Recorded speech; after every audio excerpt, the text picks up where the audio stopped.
All right. What are some advantages that you think independent filmmakers have? Advantages.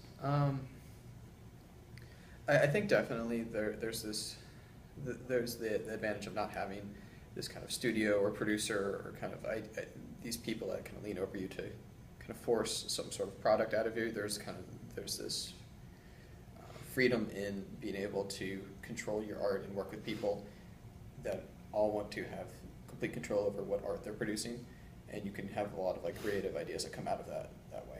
So I think that's probably the biggest advantage. All right. What would you say are some disadvantages? Some disadvantages. There's definitely the monetary constraint.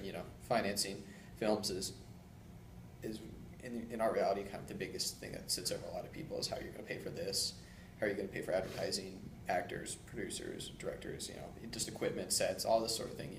It all comes down to money, unfortunately.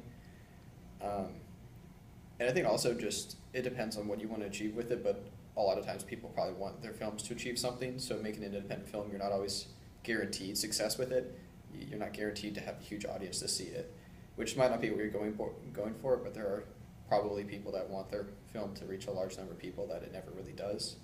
So I think just the fact that since it's so niche and it's so independent that there's a chance that nobody's ever going to see it is probably a drawback for a few people as well. Uh, and finally, what would you say is your favorite independent film and why?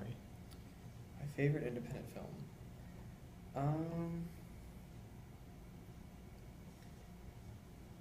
That's a good question. I guess I would have to go with probably Being John Malkovich.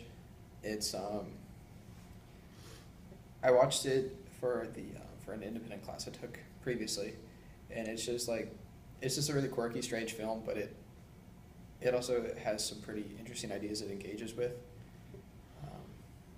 autonomy, and then kind of what we expect of ourselves, and like what we're willing to do to kind of take advantage of other people and things like that, and to succeed and to kind of get what we want.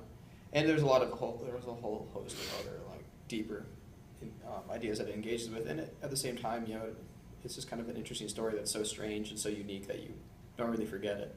So I think that would be my favorite. All right. Thank you. Yeah.